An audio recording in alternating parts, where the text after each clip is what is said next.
Hello and welcome back to the channel. I am the Shadow Collector, and today we'll be looking at my Columbine Time magazines. Uh, these are very hard to come by.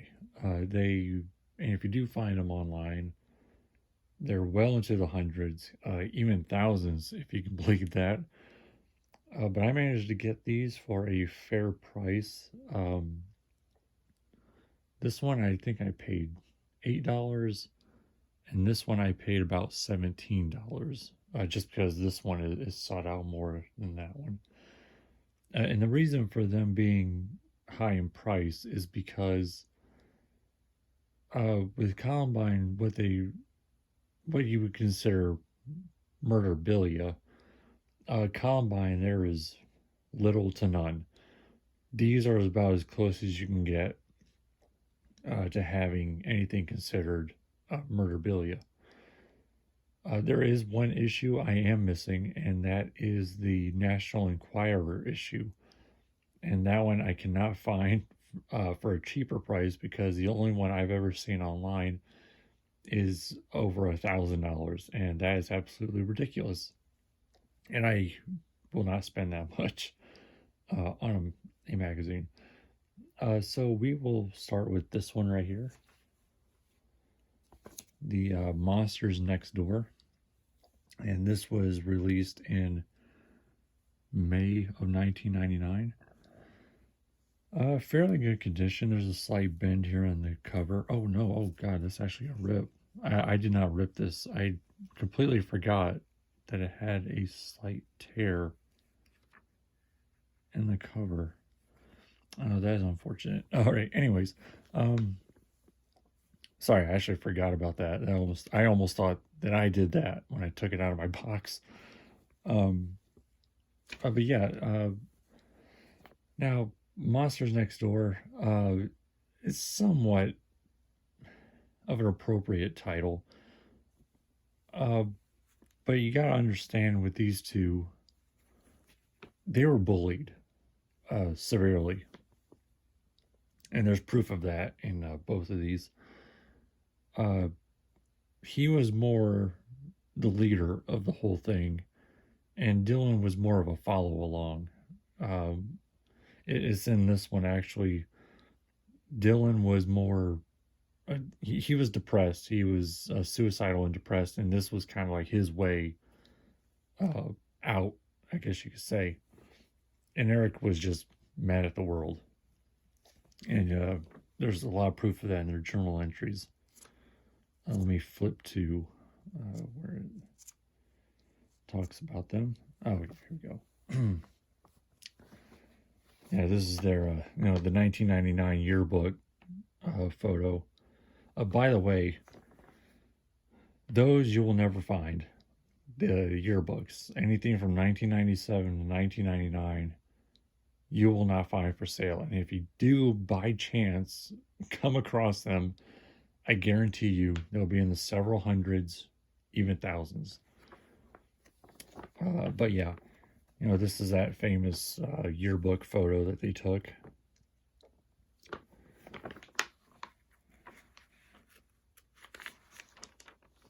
Yeah, that one.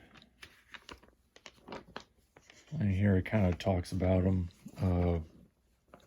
Sorry, I'm trying to hold this out, tearing it even more. Yes, even says right here, over time, Eric became more angry at the world, and it had an effect on Dylan. It did.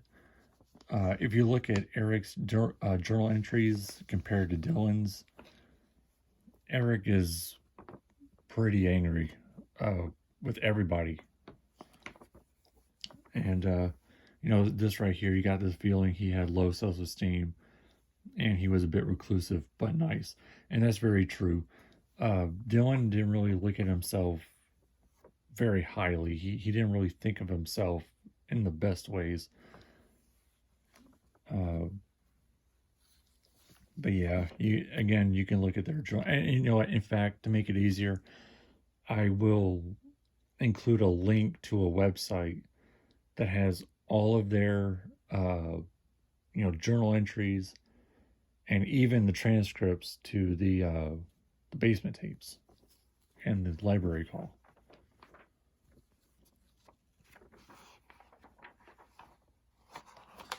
Let's see.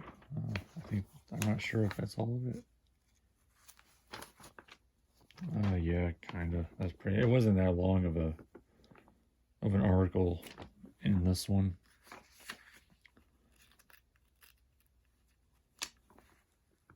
Yeah. So yeah, that's pretty much all that's in this one right here. You know, the list of the victims, and you know, as far as the bullying goes, this young man, Isaiah Scholes, was bullied, and the school did nothing about it. His mother, I believe I read that his mother came to the school because someone had called him a racial slur, and she came to the school to complain, and by her account, you know, the school did nothing about it. So that kind of shows what, you know, what pretty much what was going on, not just with these two, but with everybody. Yeah, that's pretty much it for this one.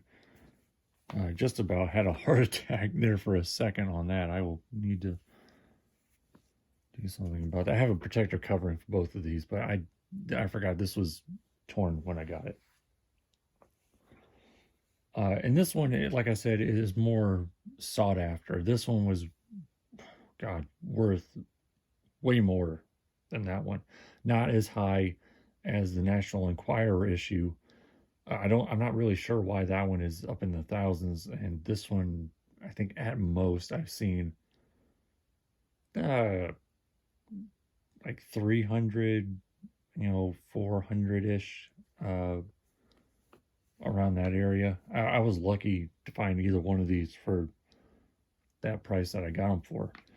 But yeah, if you don't know, the basement tapes are, they tell why they did it. And unfortunately, we will never be able to watch the tapes. A judge, or I think it was in 2011, ordered them to destroy the tapes. So the original tapes are destroyed. And in fact, along with their clothing, the weapons, everything except for, I believe, Dylan's car is still in possession. Someone bought it, and I'm not sure if that one person still owns it or if they sold it to someone else. But yeah, this one's a bit thicker because it has more kind of flip to wear. Let's see. Oh, these gloves are not helping me. Trying not to be too rough on the pages. These aren't that old. Okay, I'm having a bit of an issue here. Please bear with me. Hold on.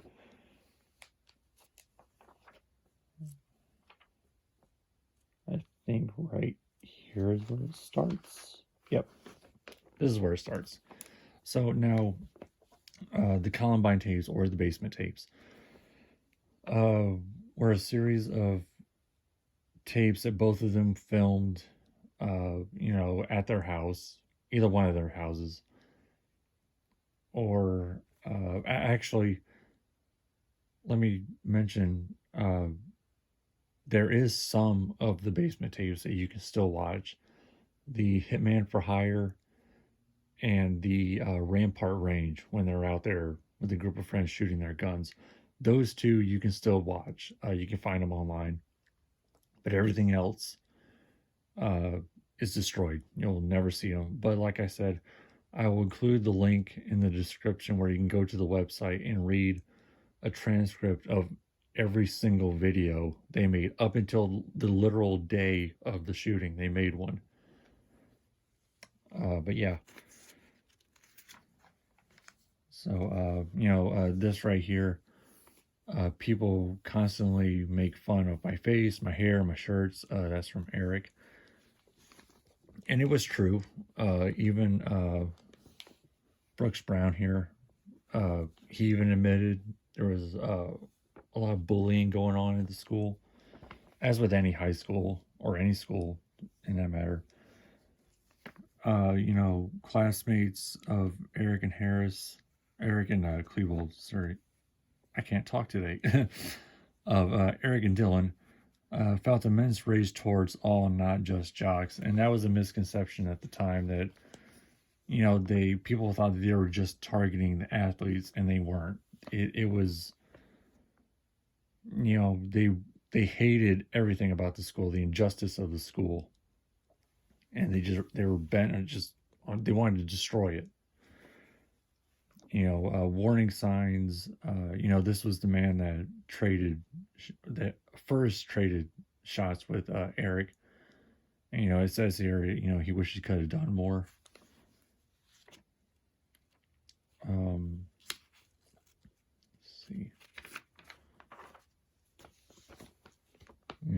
I'm sorry, like Shakespeare says, good wounds hath borne bad sons. Could he have done more? The principal, maybe not. I mean, you can't really put all the blame on one person. There were warning signs, not, that the principal really could have done, but just by the parents. There were some early warning signs that it could have been stopped.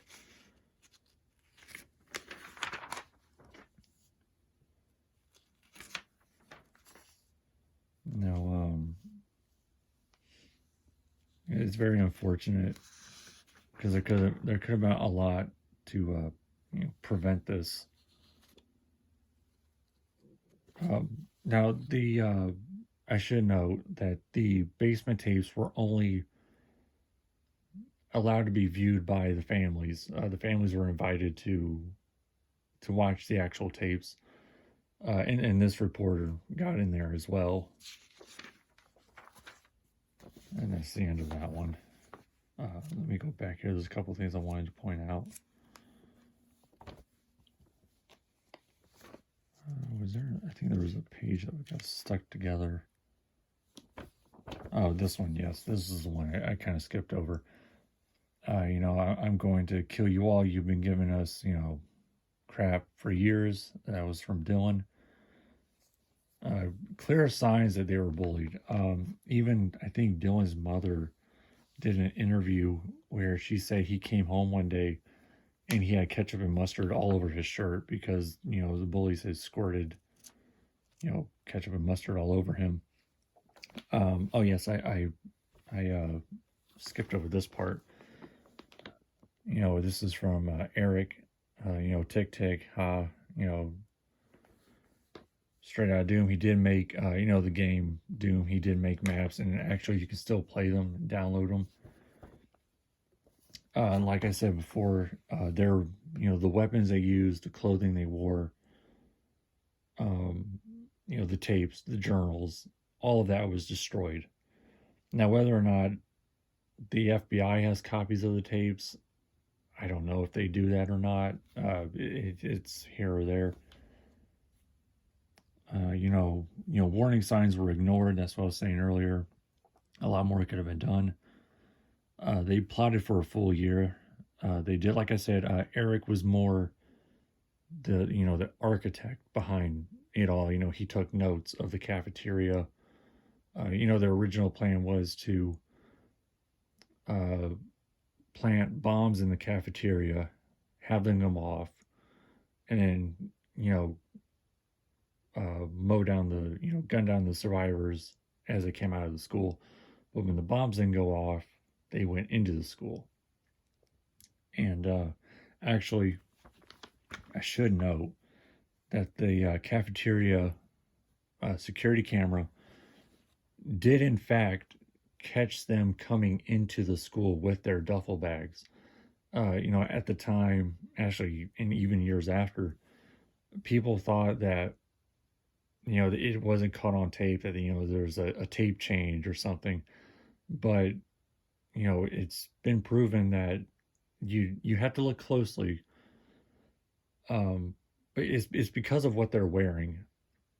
They didn't just show up to the school with their trench coats on, and everything. In the last tape that they filmed before, the day of the shooting, the last tape that they filmed, they were wearing blue, like a dark blue, kind of black flannel button-up shirts. And actually, there is a surveillance footage from a gas station of Eric wearing the shirt with his natural selection shirt on underneath. They walked into the school with the duffel bags, wearing those two, they're the button-up shirts. Eric walks in first, and then Dylan comes in. They didn't come in together; they came in separate because they arrived at the school at separate times. Um, but yeah,